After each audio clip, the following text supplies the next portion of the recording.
Join us live every Thursday at 10 a.m. on the Sherry Lord Show. This is a Holistic Approach podcast with weekly guests, doctors, chiropractors, and so much more gather. Go to www.sherrylord.com.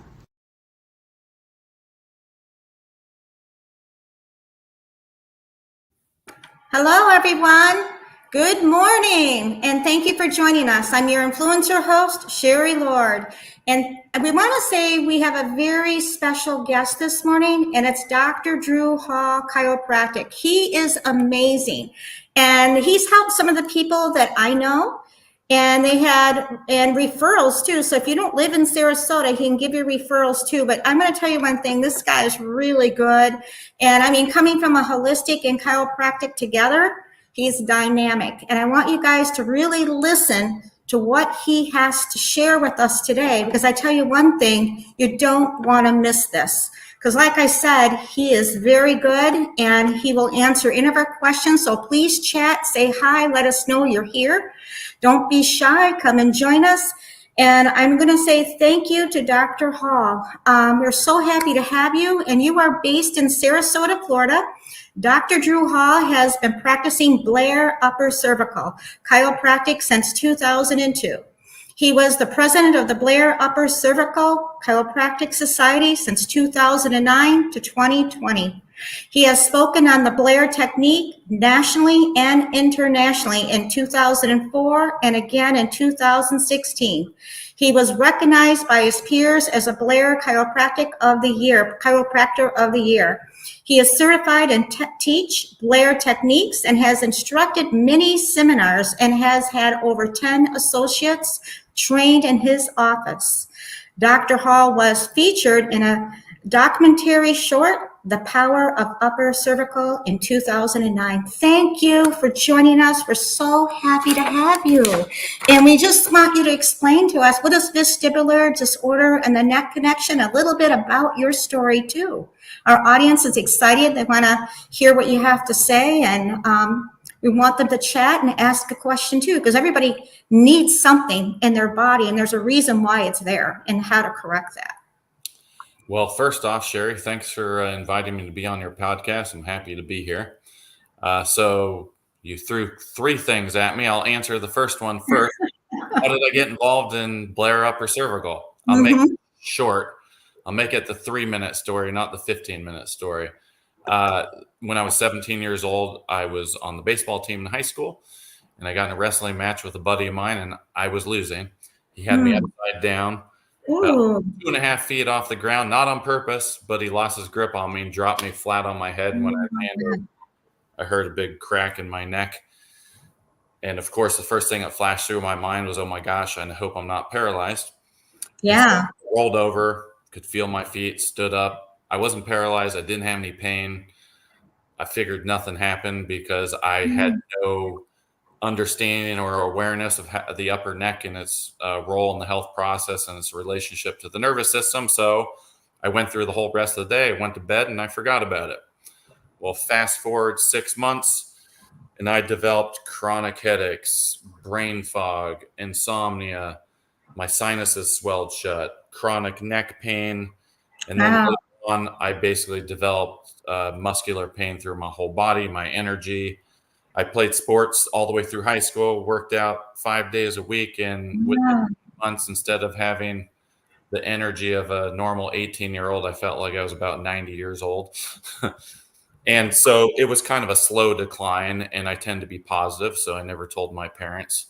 And to make a really long story short, I find myself in college 2.5 years after that injury, and I'm walking to my truck after class, and I have the thought, if I got to live like this for 2 more years, I'm going to kill myself. And that's a pretty sobering thought. That's where I was at. I felt that.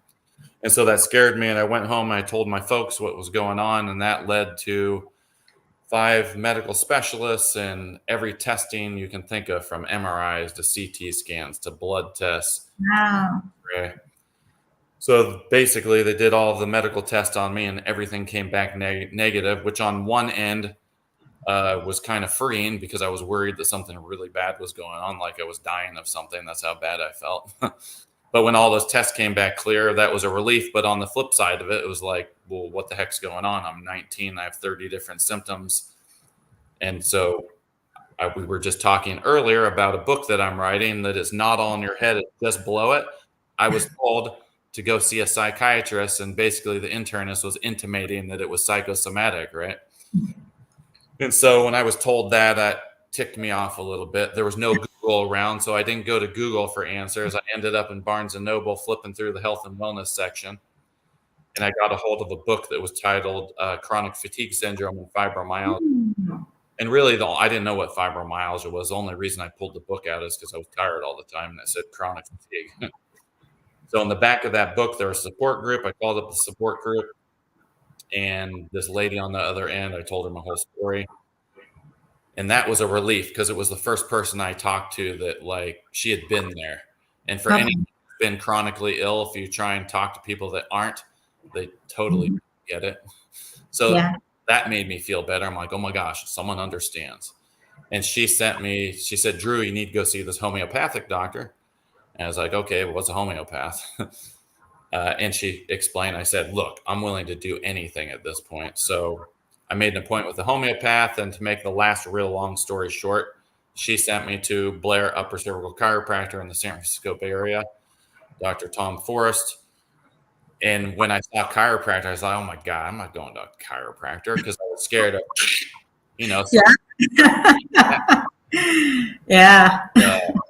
So I said to the homeopath, I said, look, I have to do something. I can't live this way. But I'm freaked out about someone taking my neck and cranking it left and right. And she says, Drew, what you think of as chiropractic isn't what Dr. Forrest does. He does a unique procedure called the Blair Upper Cervical Technique. There's no twisting, there's no popping, and there's no pulling. And they take 3D imaging the upper neck, and you won't even feel the adjustment. Go. And so I went, and it changed my whole life. Not overnight. There was a process, but every problem I had, basically my body healed through. And so it was a really easy decision to do what I'm doing now. Wow. I mean, that is huge in your life. How long did it take you to recover from the time you had your, you told your parents? Did it take like 5 years? I mean, 10 years? So, I mean, I got corrected, and I was an insomniac for 2.5 years. Like, I'd take 3 or 4 hours every night to fall asleep and wake up 5 times a night. The first night, I slept straight through the night. So there was a big shift right away. Within 6 months, 80% of my problems were basically gone. Wow. I mean, it still went on for a while, but yeah, it took months and months and months. Yeah, your body, well, all that damage at that point, it will take time, but at least you were able to heal this. And you've mentioned before that there's not too many people who teach this technique, that you've been actually helping and educating people in your field with this and others. So my mentor started practice in 1975 doing the procedure. When I got under care in 93 in California, there were maybe 50 people doing the procedure. We have about 200 now. So my mentor is the one that's grown it a lot. We have, 15 Blair instructors, or actually I probably have 30 Blair instructors now. So in the country, and the discipline's definitely growing. So yeah, I've had associates that, students who graduate from chiropractic college that want to get into the work. They either do an internship or they associate, and then they go out and do their own thing somewhere in the country. So yeah, that's one of the ways things grow. And in fact, since you brought it up, I'm actually teaching the Blair technique seminar this weekend in my office right here in Sarasota. That is amazing. It is so needed to have some alternatives, when needed, and I think it's important to have some choices here. And you lived it, this is your story too, because you lived it. It's not something like you help a lot of people. What do you see the most with people that come to you? I mean, what is the typical people that come to you? They have problems, The title of our talk, Vestibular Disorders and the Neck Connection. 40% of our practice is vestibular disorders. For those of you who don't know what vestibular means, it has to do with balance.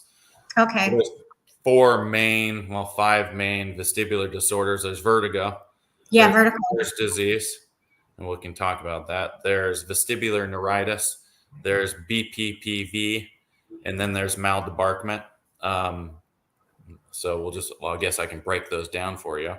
Maldebarkment is where someone goes on a cruise or they go out on a boat for a day and they come back on land, and all of us feel some unsteadiness after being on the water. Everyone's experienced being in the shower and you still feel like you're on the boat.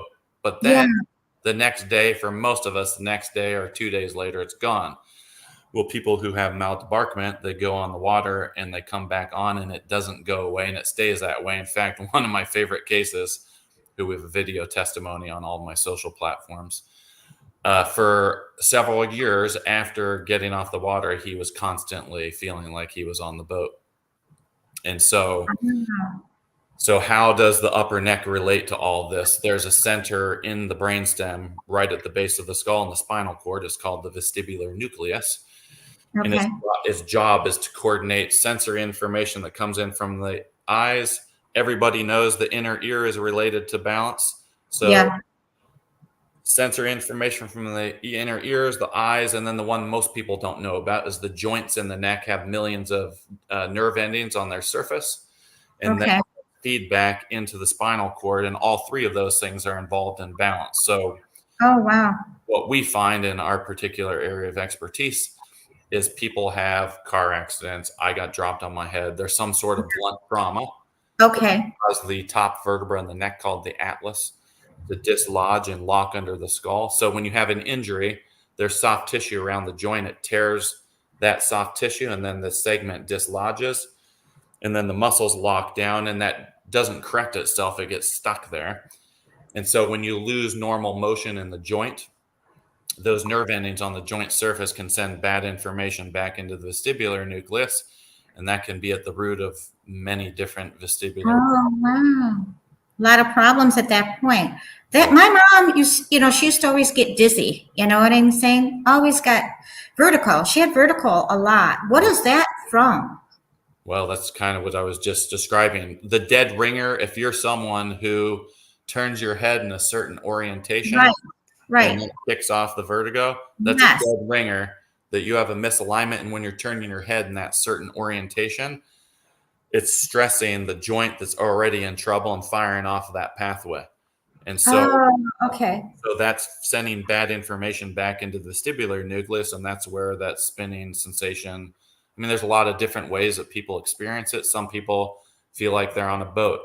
Some people, patients come in, when they're walking, they feel like they're walking at an angle. My mom always felt walking sideways. She'd be walking sideways, and she had to hold the wall up, We had a really severe case in LA when I was there that came in a wheelchair, and they felt upside down when they were right side up. And believe it or not, that case did beautifully. So, and then there's other people, they have what are called these fleeting drop feelings, where they feel like all of a sudden they're going to drop, like the floor is going to drop from under them.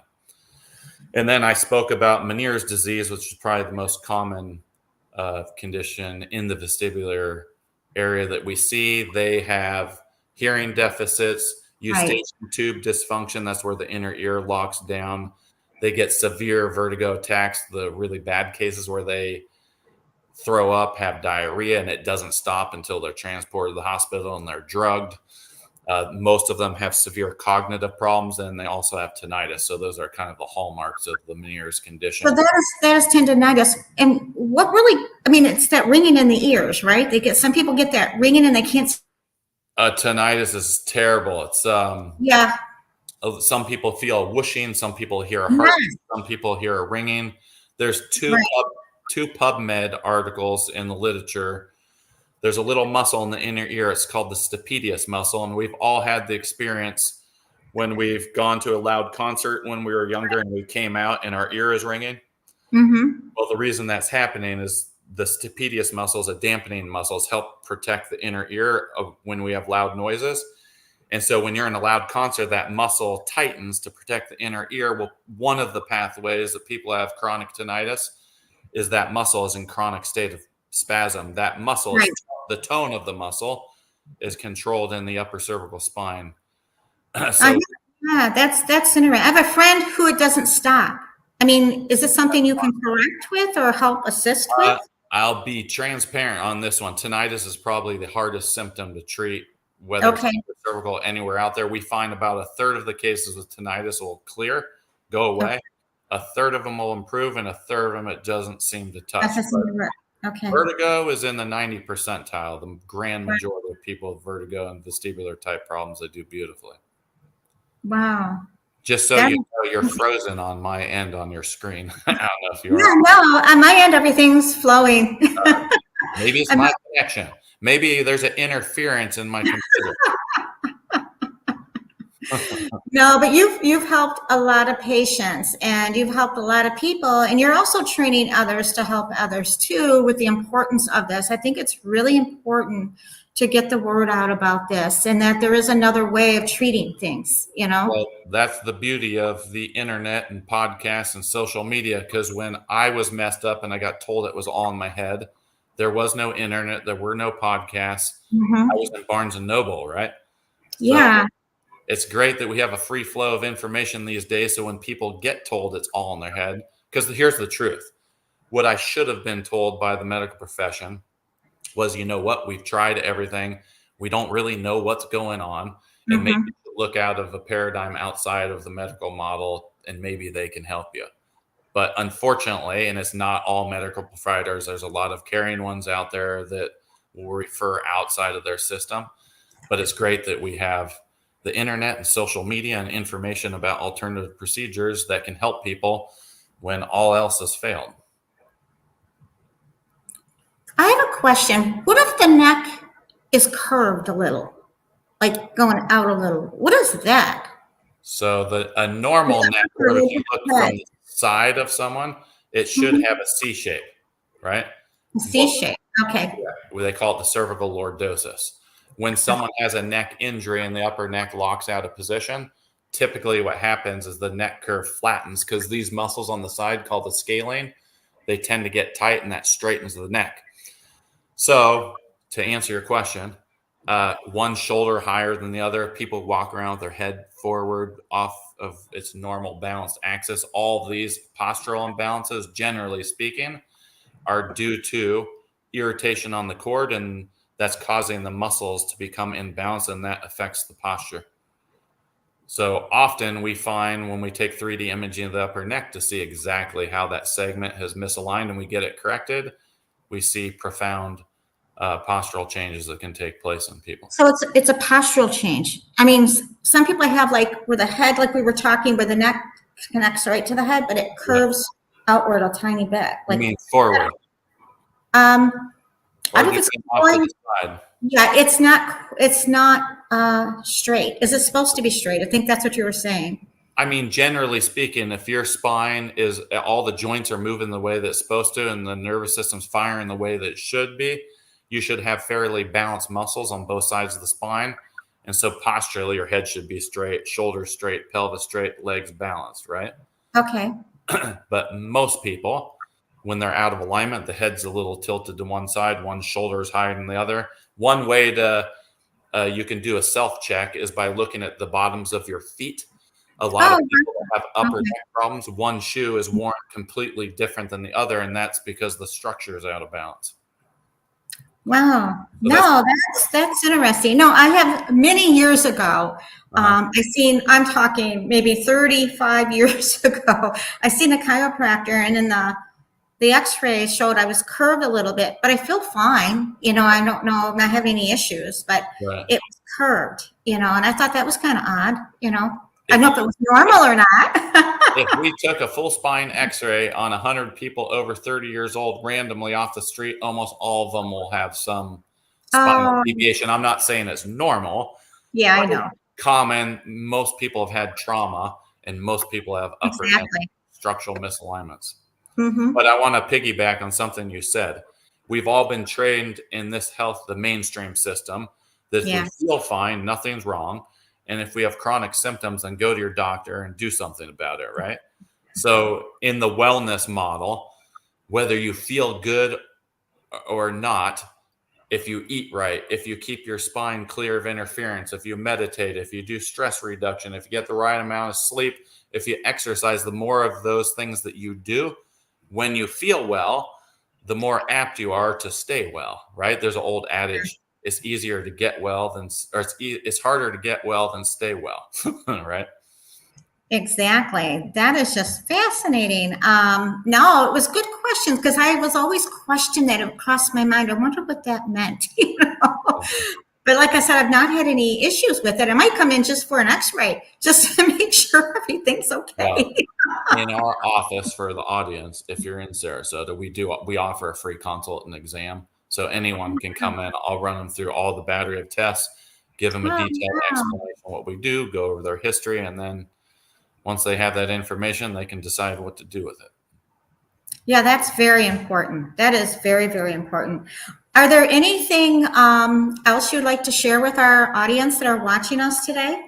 I want to say thank you to Beth Perry and all the others who are watching, and thank Beth for chatting with us too. If you have a question, Beth, please chat it. I mean, what I would say, most people who tune into these sorts of things, they're struggling with something.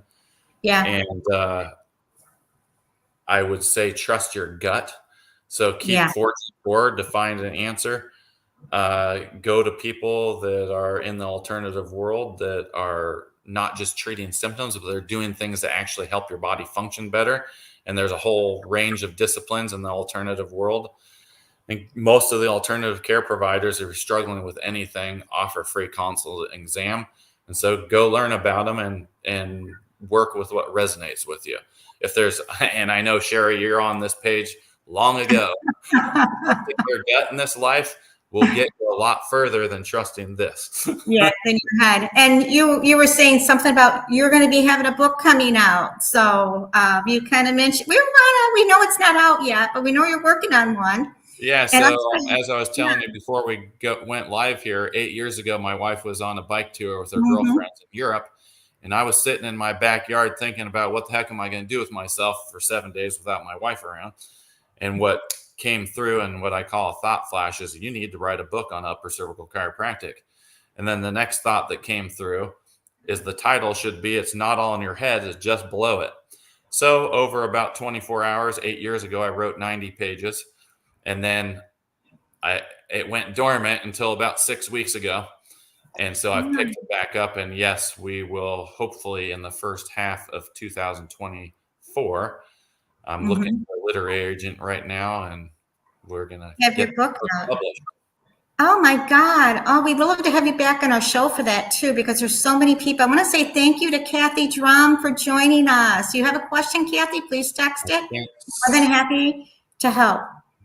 She can't seem to hit the heart button. I'm on today.